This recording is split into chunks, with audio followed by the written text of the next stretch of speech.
किस देश में 800 स्कूली बच्चों का हुआ अपहरण। कोरोना के बहाने किम की अत्याचार की कहानी। इराक के किस शहर में हुआ धमाका। ट्रंप और बाइडेन के समर्थक कहां भिड़ गए।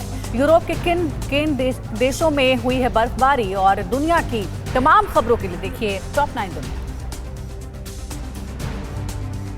नाइजीरिया में हथियारबंद एक गैंग ने 800 स्कूली छात्रों को बंधक बना लिया। नाइजीरिया की फौज और अगवा करने वाले गुट के बीच फायरिंग की खबरें हैं। रॉयटर्स न्यूज एजेंसी के मुताबिक नाइजीरिया की फौज स्कूली बच्चों को सुरक्षित निकालने के लिए अपने ऑपरेशन में हेलीकॉप्टर की मदद ले रही है। इजराइल और भूटान के बीच औपचारिक कूटनीतिक संबंधों की नई शुरुआत हो गई है। दिल्ली में हुए समझौते के बाद दोनों देशों ने एक दूसरे को सहयोग करने और आपसी संबंधों को और मजबूत करने का संकल्प दोहराया। पिछले कुछ महीनों से इजराइल कई मुल्कों के साथ अपने संबंधों को विस्तार देने में लगा है। फ्रांस में करीब 2 महीने पहले आतंकी हमले के बाद कट्टरपंथियों पर लगातार शिकंजा कसता ही जा रहा है। राजधानी पेरिस में मस्जिदों पर सख्ती और सरकार के नए सुरक्षा बिल के विरोध में हो रहे प्रदर्शन के दौरान पुलिस के साथ प्रदर्शनकारियों की जमकर झड़प हो गई। पुलिस ने 100 प्रदर्शनकारियों को गिरफ्तार कर लिया है।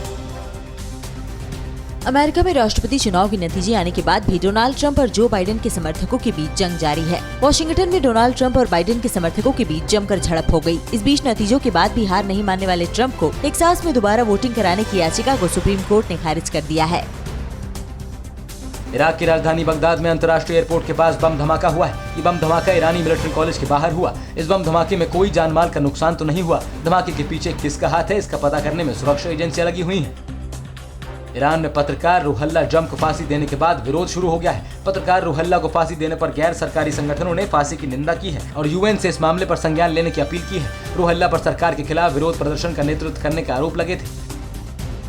Hyundai मोटर्स ने रोबोट निर्माता कंपनी बॉस्टन डायनामिक्स की 80% हिस्सेदारी सॉफ्टबैंक से खरीदने का फैसला किया है। कंपनी के मुताबिक ये डील तकरीबन $1.1 बिलियन की है। Hyundai अपने प्लान्स को रोबोटिक बनाने पर जोर दे रही है। जर्मनी, ब्रिटेन और फ्रांस समेत यूरोप के कई देशों में भारी बर्फबारी हो रही है। पारा माइनस में चला गया है। बर्फबारी से लोगों का जनजीवन बुरी तरह से प्रभावित हुआ है। भारी बर्फबारी ने घरों और गाड़ियों को सफेद चादर से ढक दिया। ब्रिटेन में ज्यादातर स्कूलों को बंद कर दिया गया है।